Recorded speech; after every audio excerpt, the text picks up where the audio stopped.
Now we've talked about the matchup between the bowler and the batsman. The bowler with the red dice getting a result from their card. The batsman with the green dice getting a result from their card. Taking those two results, going to the chart at the mode of batting the batting team's batting with, cross-referencing the two results, getting a result. We've talked about the descriptions of the type of delivery the bowler is bowling, whereabouts on the pitch it goes to, and we talked about the batting grades of the batsman. And then when we cross-reference it on the chart, we then see the type of shot the batter has played, and we've showed you where exactly that goes on the field. It's a fairly descriptive game, but that's only a very basic look at the actual description in the game. The fifth die is the white die. It's also a six-sided die. And it's going to be one where modifiers come in. Now, we've seen on a couple of occasions modifiers from the bowler's card, where it might say something like a good length delivery -1.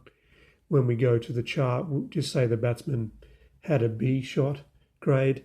We would then go to the type of delivery, look under B, but then take that one off it for the good delivery -1 to make that be a C. That's an example of a modifier.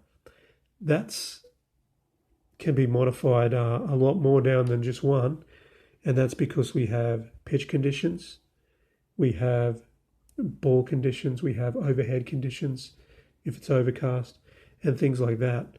I'll just briefly introduce some of that stuff right now in a short video here, and then I'll do a separate video for each of the types of modifiers.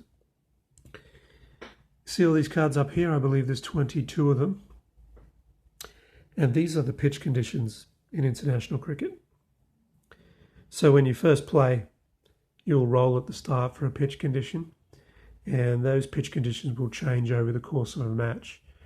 In one-day cricket, they may not change so much because you're playing it over one day and it is less time out there. There's only 100 overs.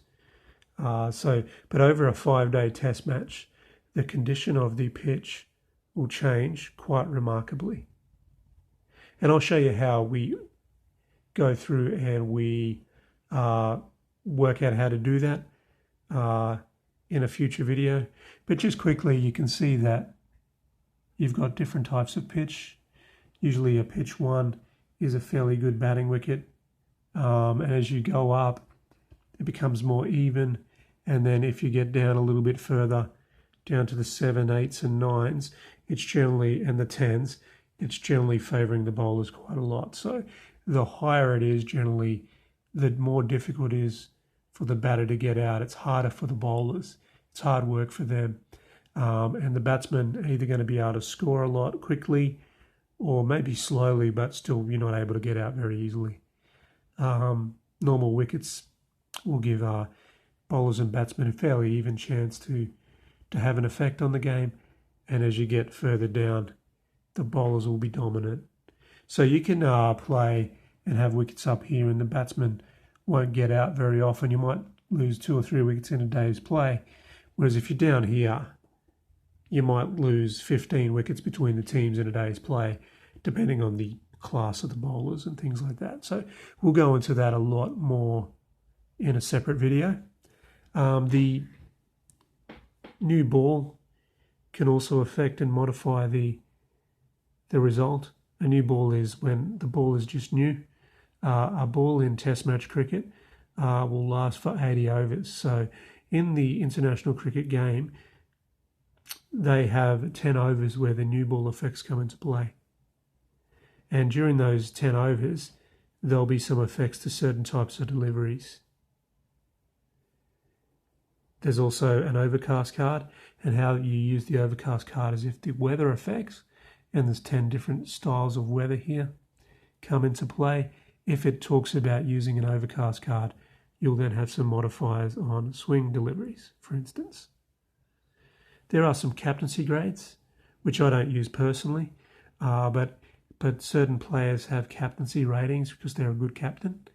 Maybe it's because they set fields quite well or whatnot, and it can modify the batting grades that way. And then one of the main ones is the type of field that you have. Now, the fields themselves, there are 4 attacking fields, 4 defensive fields, and I guess just a neutral field. So you can say, I want a field of 3, which is more attacking than, say, a field of 2, which is more attacking than a field of 1. But if you had a fielding 4, you'd be very much more attacking. And an attacking field means that you've got a greater chance to take wickets. But because you have a greater chance to take wickets, more fielders are in close to the bat, which means there's going to be a greater amount of runs. So you could be really seeking wickets by having an attacking field higher, like a 2, 3, 4, but more runs are going to be scored. And then if you're getting hit around the park quite a lot and you think, I don't care so much about taking wickets, I just want to limit the amount of runs. And you can have a defensive field, and I'll try and find it, of 4, which is the most defensive field. Or you can have a defensive field of 3, which is the second most defensive field. Defensive field of 2, the third most defensive field. And then a defensive field of 1, which is a little bit defensive.